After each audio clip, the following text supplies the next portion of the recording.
आइए बच्चों, इसी कड़ी में हम और आगे बढ़ते हैं कक्षा 10 के इसी मैथ में। अब आप देखेंगे बच्चों, जो आपका अगला क्वेश्चन था, क्वेश्चन नंबर 10, ये थोड़ा सा हमें टिपिकल लगा क्योंकि हमें लगा कि आप लोग इसे सॉल्व नहीं कर पाएंगे, इसीलिए इस क्वेश्चन को मैं समझा देता हूँ आपको कैसे करना है। ठीक है, बाकी क्वेश्चंस आप लगाते रहें और कोई क्वेश्चन आप भेज नहीं रहे हैं कमेंट्स में कि कौन सा क्वेश्चन आपको नहीं आ रहा है, क्योंकि अभी तक हमारे पास कोई ऐसा कमेंट्स नहीं आया है कि जिसमें कोई भी बच्चा ये पूछा हो कि हाँ सर ये नहीं आया सर। इसका मतलब आप लोग पढ़ नहीं रहे हैं। और मैं बार बार यही कह रहा हूँ कि बच्चे, ये अभी लॉकडाउन कितने दिन तक रहेगा कुछ पता नहीं है कि कब से आपकी क्लासेस ऑफलाइन शुरू होंगी, तो इसलिए आप ऑनलाइन क्लास लेते रहें। ठीक है, जो देखिए 10वां क्वेश्चन जो था बच्चे, यूक्लिड विभाजन प्रमेय का प्रयोग करके दिखाइए कि किसी धनात्मक पूर्णांक का घन 9m, 9m + 1 या 9m + 8 के रूप का होता है। तो इसमें हमने क्या किया, पहले मान लिए हैं कि माना x एक धनात्मक पूर्णांक है, अतः x = 3q, 3q + 1, 3q + 2, जहाँ b = क्या है, 3 है। और अभी देखते हैं हमें क्या प्रूव करना। ठीक है, तो अगर x = 3q रख दिया जाए और उसके बाद जो क्वेश्चन में कह रहा है कि धनात्मक पूर्णांक का घन करने पर, इसीलिए इसको हम क्या कर दिए हैं बच्चे, घन कर दिए हैं। तो यहाँ हम घन जब किए दोनों तरफ तो हमारा हो गया x³ = हमारा हो गया 3q का होल क्यूब। अब जब आप 3q का होल क्यूब करेंगे तो ये हो जाएगा आपका 27q। फिर आप x³ = आपका, देखिए यहाँ से अगर आप 9 कॉमन ले लें तो इसमें बचेगा कितना, 3q³ और हम इसे मान लेते हैं x³ = 9m, जहाँ m क्या है आपका 3q³। यहाँ से इतनी चीज़ें समझ में आई। अब या अगर देखिए आपके पास 3 कंडीशन बताया गया था, 3q + 3q + 1 और इंटू 3q + 2। अगला हम लेते हैं 3q + 1, इसे भी हम माने x = 3q + 1।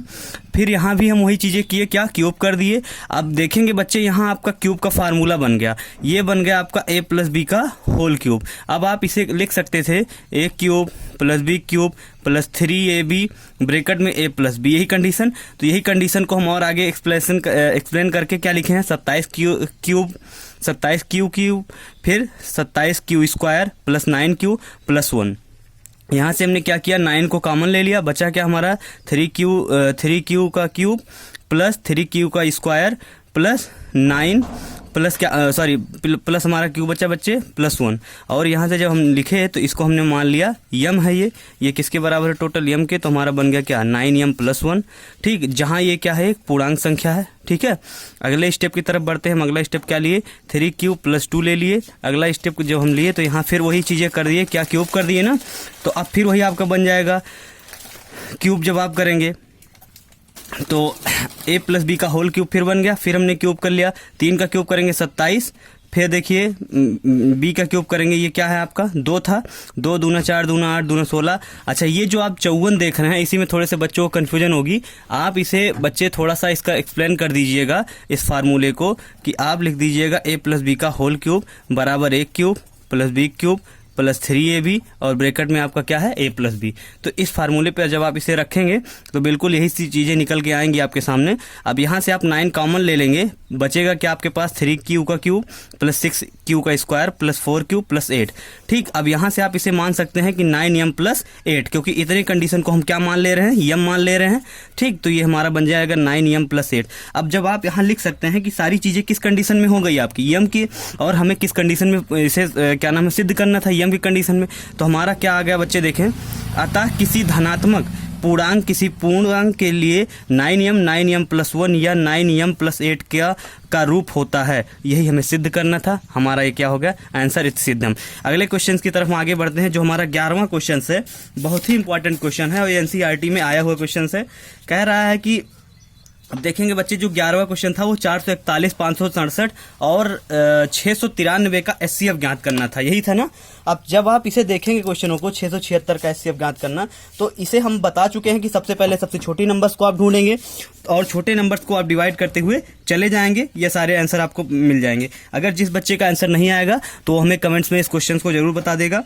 अगला क्वेश्चन देखें, 12 नंबर, दर्शाइए कि किसी धनात्मक पूर्णांक का वर्ग किसी पूर्णांक q के लिए या तो 4q + 4q + 1 के रूप का होता है। ये भी आपका उसी तरह से हो जाएगा, इसमें वर्ग करना है। तो जैसे हम इस क्वेश्चनों को दिखाए हैं क्यूब करके, इसी बेस पे बिल्कुल आपको क्या करना है, वर्ग करके क्वेश्चनों को सॉल्व कर देना। ठीक है बच्चे, अगर हम अगले क्वेश्चन की तरफ बढ़ें, यूक्लिड एलोग्रेथिम के प्रयोग से 378, 180 और 420 का एचसीएफ ज्ञात कीजिए। इसमें भी कुछ नहीं करना है, 180 से सबसे छोटा नंबर है, उसके बाद 378 को भाग दे देना है, जो आपका आएगा उस नंबर से आपको 420 से भाग दे देना है। ठीक है, आपका यहाँ से आंसर मिल जाएगा, जो भी होगा वो आपका हाईएस्ट कॉमन फैक्टर बन जाएगा। अगला चलें बच्चे, तो यूक्लिड की विभाजन एलोग्रेथिम का प्रयोग करते हुए ऐसी सबसे बड़ी संख्या बताइए जिससे 398, 436 और 542 को भाग देने पर शेषफल क्रमशः 7, 11 और 15 प्राप्त हो। अब देखिए यही क्वेश्चन आपका मेन है, बस यही क्वेश्चन हम आपको बताएंगे। बाकी का ये टॉपिक यहीं खत्म हो जाएगा, आपका समाप्त हो जाएगा। इसके बाद हम आएंगे आपके अगले टॉपिक से और आपको अगला टॉपिक पढ़ाएंगे एक नया। देखिए 398, 436, 542 को भाग देने पर शेष 7, 11, 15 प्राप्त हो। अब आप देखिए बच्चे, आपको कुछ भी नहीं करना है इसमें। जब कहते बड़ी से बड़ी संख्या तो आपको एचसीएफ ज्ञात करना है, अगर वो छोटी से छोटी संख्या पूछती है तो आपको एलसीएम ज्ञात करना है। तो जब बड़ी से बड़ी संख्या पूछी है और हमें शेष का मतलब उसी संख्याओं में से जितना जिसका कह रहा है 398 में कितना शेष बचना चाहिए 7, तो हम 7 माइनस कर देंगे, हमारे पास नया नंबर क्या मिल जाएगा 391। फिर देखिए दूसरा कंडीशन, 436 में शेष कितना बचना चाहिए 11 हम माइनस कर दिए, हमें नई कंडीशन क्या मिल गई 425। 542 में हमें शेष क्या बचना चाहिए 15 हम माइनस कर दिए, हमें क्या मिल गया 527। अब यहाँ देखेंगे सबसे जो छोटा नंबर बन रहा है वो आपका 391, और हम आपका एलोग्रेथिम का प्रयोग करने के लिए क्या कहें कि 391 से अब आप उससे जो बड़ा बन रहा है उसको भाग दे दीजिए, 425 को भाग दे दीजिए। जब आप 425 को भाग देंगे कितनी बार जाएगा बच्चे, एक बार जाएगा, तो 391 हो जाएगा आपका। माइनस करेंगे 5 में से सॉरी नहीं दिख रहा बच्चे, दिखा, ये देखिए जब आप यहाँ से माइनस करेंगे, रुक जाइए चीज़ें स्पष्ट नहीं दिख रही होंगी, ठीक है, लेकिन आप लोग समझने का प्रयास करें। चलिए बच्चे देखें 391 इसमें से कितना है, 5 में से 1 जाएगा, कितना हो जाएगा 4, और यहाँ हो जाएगा 12 में से 9 जाएगा 3। अब ये 3 कैंसिल, बचा आपके पास कितना 34। अब आप जब इससे 391 को भाग देंगे तो कितनी बार जाएगा देख लेते हैं, कितनी बार जाएगा बच्चे 11 बार। चलो कर लेते हैं, 11 चौके हो जाएगा ना भाई, करके देखो, 11 चौके 44 के 4, हासिल कितना आएगा 4, और 11 त्याई 33, 33 4, बोलो भाई 37। ठीक, ये हो गया आपके पास 37। अब यहाँ से देखिए 1 है, 1 से नहीं माइनस होगा तो आप यहाँ हासिल ले लेंगे, 11 बचा है, 11 में से 4 जाएगा, कितना हो जाएगा 7। चीज़ें स्पष्ट हो रही हैं, 7 हो जाएगा। और यहाँ देखिए कितना बचा 8 में से 7 गया 1, आपके पास कितना बचा 17, 3 में से 3 गया कुछ नहीं 0, 17।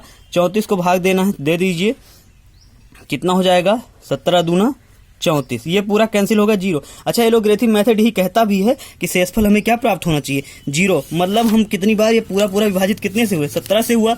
अब इसी 17 से आप अगले नंबर को भी विभाजित कर दीजिए, अगर अगला नंबर ये 17 से विभाजित हो जा रहा है तो वही आपका क्या बन जाएगा एचसीएफ बन जाएगा, और इसमें जो आपका बड़ी से बड़ी संख्या आपको प्राप्त हो जाएगी वो आपकी क्या प्राप्त हो जाएगी 17, यही आपका 17 क्या हो जाएगा आंसर बन जाएगा। ठीक है बच्चे, तो आप लोग वीडियो को देखते रहे। अच्छा 15वां नंबर देख लीजिए, इसमें भी वही बड़ी से बड़ी संख्या पूछा है, तो बिल्कुल आप इसे लगाकर व्हाट्सएप पे इसको शेयर करें और कमेंट करें। ठीक, thanks for watching this video. आज 10th के लिए बस इतनी सी क्लासेस।